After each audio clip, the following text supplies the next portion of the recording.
Bom dia, boa tarde, boa noite, galera. Uou, vamos ver o nosso capítulo. Bom, a Inglaterra experimentou uma grande ascensão econômica com o reinado da Elizabeth I, a Rainha Virgem, mas, como ela morreu e não deixou descendentes, a família Stuart, de origem escocesa, acabou assumindo o trono inglês. O problema dos Stuart, o absolutismo monárquico. Pois é,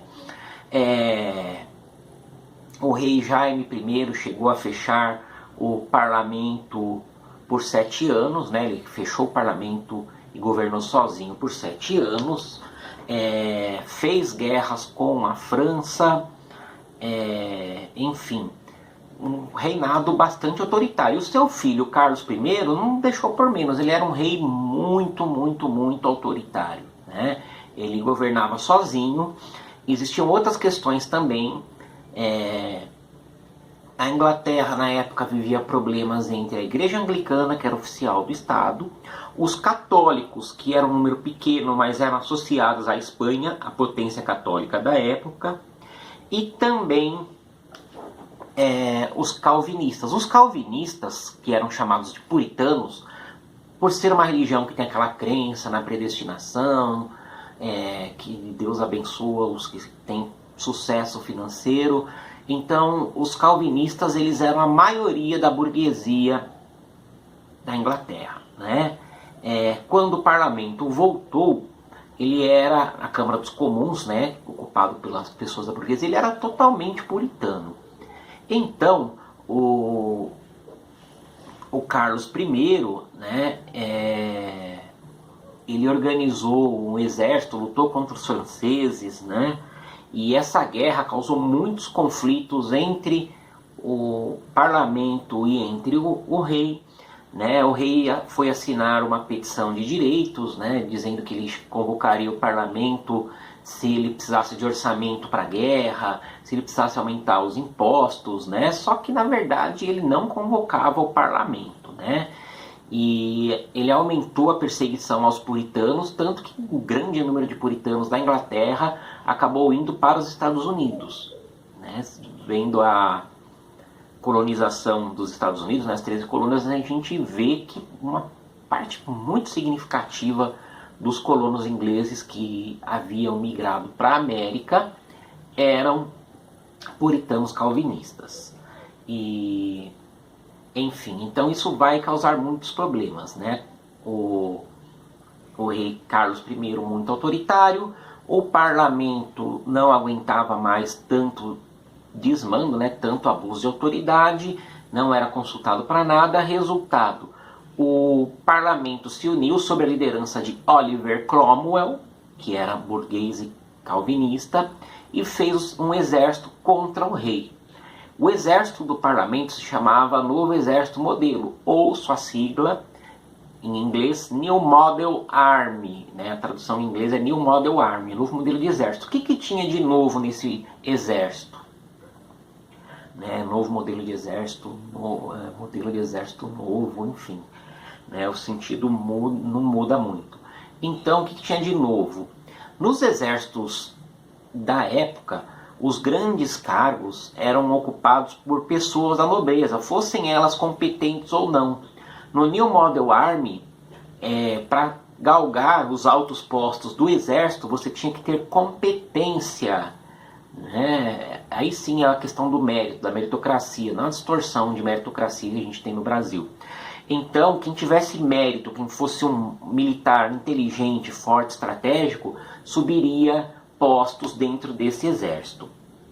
Bom, o parlamento conseguiu derrotar as tropas do rei, o rei foi acusado de traição e foi decapitado em público. Carlos I perdeu a sua cabeça, pois é.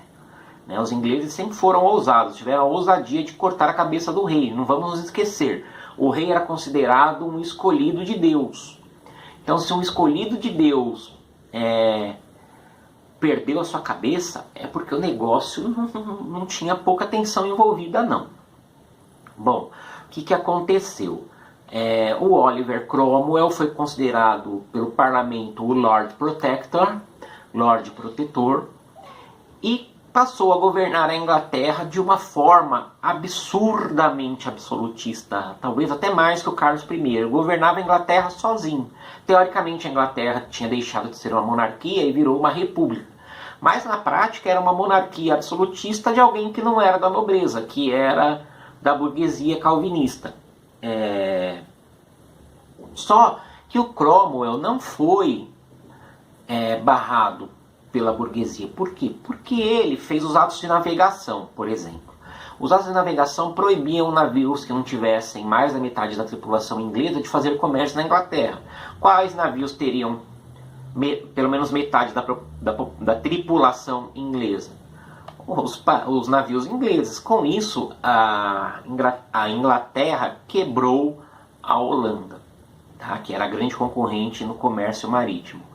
Então, já gostaram do Cromwell por isso. Os movimentos sociais, como o dos levelers, né, os niveladores, que exigiam reformas, ou dos diggers, que eram os cavadores, que exigiam reformas sociais profundas, e o povo no poder, foram duramente reprimidos pelo Cromwell. Muitos dos líderes foram presos, foram executados, e isso agradou a burguesia. Então, por mais que ele fosse autoritário, violento, ele reprimiu tentativas populares de participar do poder, e ele favoreceu os negócios. Então ficou de boa, tanto que conseguiu transformar seu cargo em vitalício, ou seja, ele ficaria no cargo de Lord Protector até morrer, e hereditário. Olha só, um cara que está no poder de forma vitalícia e o seu cargo é hereditário, é passado para o seu filho, é o quê? É um rei. Então, na prática, a Inglaterra não levava o nome de monarquia mais, mas era. Na prática, era uma monarquia. Foi um governo bem duro, né, do Cromwell. Inclusive de costumes, os calvinistas eles eram contra a música, eram contra jogar baralho, eram contra roupas coloridas, todo mundo se vestia só de preto, aquele semblante sério, triste. Por quê? Porque a preocupação deles era ganhar dinheiro. Você ia pra música, você ia jogar baralho, você ia dançar, você ia pôr uma roupa diferente, você estava desviando o foco do que era importante. Ganhar dinheiro para ser do time dos salvos, né? Dos que fossem escolhidos por Deus. Então, a Inglaterra se fortaleceu muito economicamente com o Cromwell, né? Mas era uma verdadeira ditadura puritana. O que aconteceu? O Cromwell morreu e o Richard Cromwell, seu filho, né, Ricardo Cromwell nas traduções portuguesas, o Ricardo Cromwell não tinha a mesma habilidade política e militar do seu pai. Houve uma rebelião e a monarquia foi restaurada na Inglaterra pelo Carlos II. Olha que doido, mataram o pai dele em praça pública e ele aceitou. Só que o Carlos II governou quietinho, mansinho, apesar de ser, né, simpatizante do catolicismo. Um parênteses, gente, durante muito tempo os escoceses, né, a origem da família Stuart era escocesa, os escoceses foram católicos fiéis, né? Depois, com o passar do tempo, que o calvinismo se tornou forte lá, e os calvinistas da Escócia se chamam presbiterianos, né? Já ouviram falar na Universidade Presbiteriana Mackenzie? Né? Pois é, Mackenzie é um da Silva na Escócia. Então por isso que a Universidade Mackenzie aqui em São Paulo chama Universidade Presbiteriana Mackenzie, né? Porque a família Mackenzie escocesa era presbiteriana, que é o calvinismo dentro da Escócia. O calvinismo na Escócia se chama então presbiterianismo. Muito bem. Então, o Carlos II morreu e quem assumiu o trono foi seu irmão, Jaime II. O Jaime II já escancarou tudo. Ele era católico mesmo, praticante, amigão do Papa e dos espanhóis na Espanha, outra vez Espanha potência católica da época. E o Jaime II era absolutista e era católico, tá? O que vai acontecer? As filhas do Jaime II não, elas eram protestantes e isso deu problemas. Por quê? Porque os protestantes se envolveram de novo em outra rebelião. A rebelião do Cromwell se chamava Revolução Puritana. Agora, os protestantes estavam organizando uma nova rebelião com a ajuda dos protestantes, né, da Holanda. Uma das filhas do Jaime II era casada com o príncipe holandês Guilherme de Orange. Né? Orange, a cor laranja, por isso que a seleção holandesa de futebol usa uniforme laranja. Né? O laranja é cor da família real dos Países Baixos, né? Que, na verdade, Holanda, Países Baixos. Tem que me acostumar a sempre falar Países Baixos. Então, o Guilherme de Orange, dos Países Baixos, secretamente, com 17 mil soldados, invadiu as Ilhas Britânicas. Né? O Jaime II seria executado e o Guilherme, ou William, tá? William e Guilherme é o mesmo nome, já expliquei isso para vocês, vem do alemão Wilhelm. Do lado germânico foi alterando até virar William, do lado hispânico foi alterando até virar Guilherme, Guilhermo, enfim. Né? E, então Guilherme de Orange vocês podem ver também como William de Orange. Tá? William e Guilherme, esses nomes sempre trocados dependendo do livro de história que vocês vão ver.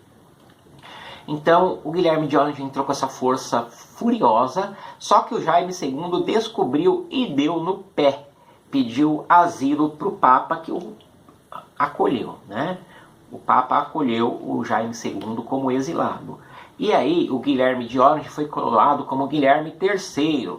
Porque houve 2 Guilhermes antes dele. Então, Guilherme III, né, rei da Inglaterra, e ele assinou o Bill of Rights. Bill of Rights, petição de direitos. Né? Bill quer dizer petição, declaração, conta. Né? Você vai num restaurante num país de língua inglesa, você pede my bill, please. E eles vão te dar a conta, eles vão declarar o quanto você deve. Então, bill é declaração, petição, conta. Né? Algo que você escreve num papel demonstrando alguma coisa. Então o Guilherme de Orange, como Guilherme III, ele assinou e aí ele passava a ser um rei simbólico, como a partir daí todos os monarcas ingleses foram simbólicos, né? Após a assinatura da Declaração de Direitos. A Inglaterra nunca mais deixou de ser uma monarquia, né? Passou a ser uma monarquia, só que tanto o rei como os lords eram símbolos do poder, não governavam, né? São reis que reinam, mas não governam. Inclusive, Elizabeth II, essa rainha que está há muito tempo, né? A monarca mais longeva da história da Inglaterra e a que está no trono há mais tempo. Essas ideias da Revolução Gloriosa foram inspiradas pelo filósofo John Locke, né? Filósofo iluminista. Então ela foi uma revolução iluminista. Com isso acabou-se o absolutismo monárquico na Inglaterra. Isso favoreceu muito, porque enquanto outros países eram absolutistas, que tinham monopólio, que o rei agradava a quem ele queria, blá blá blá, para a Inglaterra não. Agora era um parlamento que governava, um parlamento burguês que visava o quê? Fortalecer a burguesia. Por isso que a Inglaterra foi, né, esse é um dos motivos da Inglaterra ter sido protagonista na Revolução Industrial. Beleza, galera? Então, por hoje é só. Respondam as 5 perguntinhas do questionário. Uou!